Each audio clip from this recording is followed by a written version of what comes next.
दोस्तों कहते हैं कि प्यार कभी बताकर नहीं आता, लेकिन कभी कभी प्यार के साथ ऐसा राज भी आता है जो पूरी ज़िंदगी बदल देता है। आज की कहानी एक ऐसे गांव की है जहां एक नई पड़ोसन के आने से एक युवक की दुनिया बदल गई, लेकिन उस लड़की की मुस्कान के पीछे ऐसा रहस्य छिपा था जिसे जानकर पूरा गांव हैरान रह गया। हाँ दोस्तों, बहुत ही अच्छी कहानी है, इसे पूरा सुनिएगा। पूर्वांचल के एक छोटे से गांव में राज अपनी माँ के साथ रहता था। उसके पिता का कई साल पहले देहांत हो चुका था। राज मेहनती था, सुबह खेत, दोपहर में डेयरी और शाम को गांव के बच्चों को पढ़ा देता था। गांव में हर कोई उसकी ईमानदारी की मिसाल देता था। एक दिन सुबह सुबह पूरे गांव में खबर फैल गई कि सामने वाले पुराने मकान में एक नए लोग रहने आए हैं। और गांव में नई खबर इतनी जल्दी फैलती थी जिसका कोई अंदाजा नहीं था।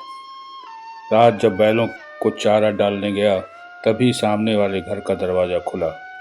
एक लड़की सिर पर पानी की बाल्टी लिए बाहर निकली। उसने हल्के गुलाबी रंग का सूट पहना था, जिसका चेहरा एकदम सफेद गोरा और आंखें आत्मविश्वास से भरी हुई थी। राज ने बस एक नज़र देखा और फिर तुरंत अपनी नज़र झुका ली। इस पर लड़की मुस्कुराई और बोली, इतनी जल्दी नजरें क्यों झुका ली? क्या मैं इतनी डरावनी हूँ? राज हड़बड़ा गया। अरे नहीं नहीं, मैं तो बस यूं ही। बस क्या? बस पहली बार देखा आपको? लड़की हंस पड़ी। मैं काव्या हूँ, काव्या। कभी अभी कल ही मैं शहर से आई हूँ। और मैं राज, आपके सामने वाला पड़ोसी। अच्छा, तो ज़रूर आप सामने वाले लड़के हैं जो बार बार हमारे तरफ देख रहे थे। हाँ, अब ज़रूरत पड़ेगी तो आपसे काफ़ी मदद लूँगी। राज मुस्कुरा दिया। अगले कुछ दिनों में दोनों की मुलाकातें बढ़ने लगी। कभी काव्या की पानी की बाल्टी भारी हो जाए तो राज बिना कुछ कहे उसे दरवाजे तक पहुंचा देता। कभी राज की माँ सब्जी भेजती तो काव्या अगले दिन गरम गरम खीर बनाकर लौटा देती। एक शाम दोनों खेतों की मेड़ पर चलते हुए बातें कर रहे थे। काव्या ने पूछा, तुम्हें शहर पसंद है या गांव?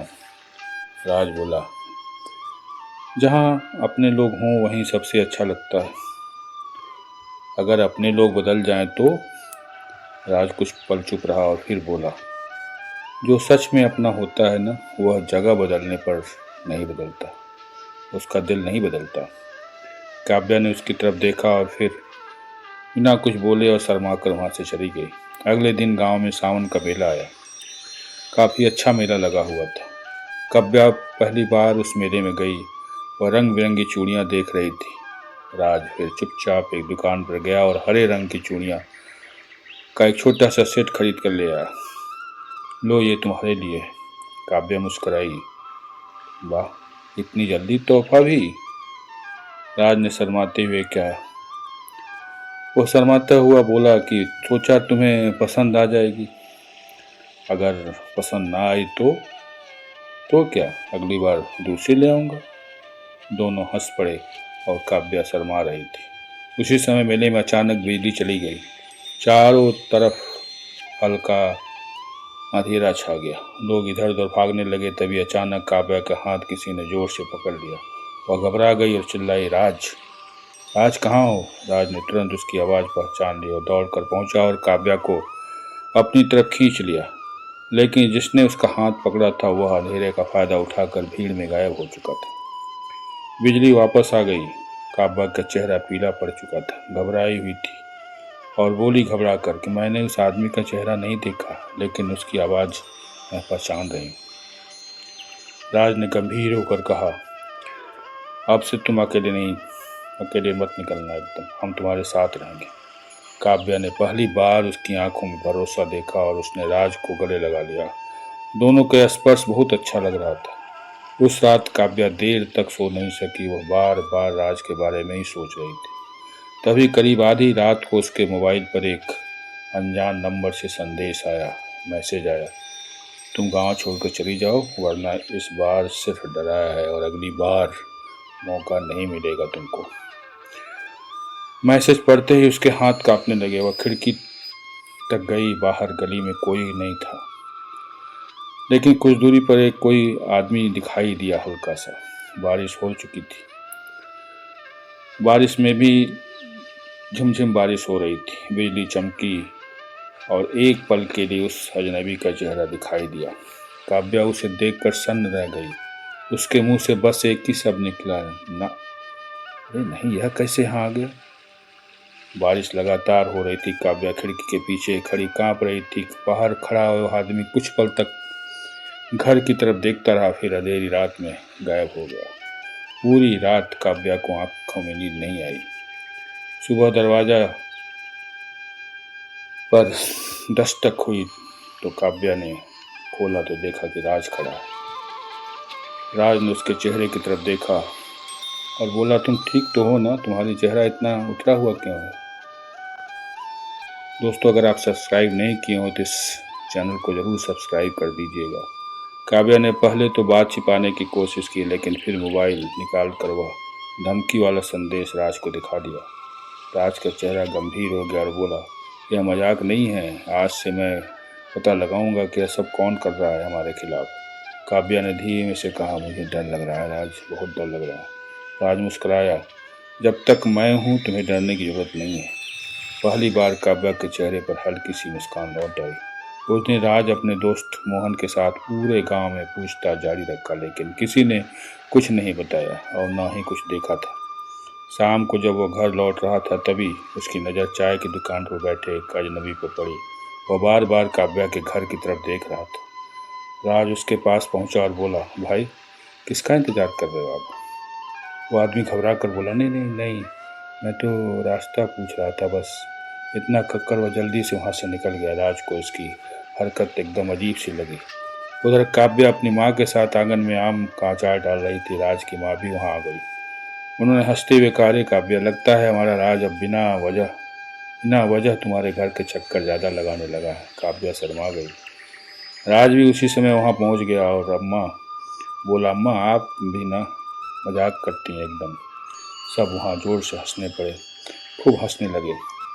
उस दिन पहली बार दोनों परिवार ने एक साथ बैठकर खाना खाया। काव्या ने अपने हाथ की बनी खीर सबको खिलाया और राज को भी खिलाया। राज ने उसे चखते हुए कहा, अगर रोज ऐसी खीर मिले ना तो मैं रोज मेहमान बनकर आ जाऊं। काव्या मुस्कुरा कर बोली, मेहमान बनकर नहीं, पड़ोसी बनकर आओ, पड़ोसी। उनकी नज़र मिली और एक पल के लिए ऐसा लगा जैसे समय ठहर गया हो। वो बिना पलक झपकाए एक दूसरे को देखते रहे। अगले दिन सुबह काव्या मंदिर जा रही थी। रास्ते में उसकी चुन्नी पेड़ की टहनी से उलझ गई। वह छुड़ाने की कोशिश कर रही थी, तभी पीछे से राज आया। रुको रुको, मैं निकाल लेता हूँ। बहुत सावधानी से उसने चुन्नी छुड़ाकर काव्या को दे दी। काव्या मुस्कुराई और बोली, तुम हर बार सही समय पर कैसे आ जाते हो? बड़े आश्चर्य की बात है, हर बार ठीक समय पर तुम पहुँच जाते हो।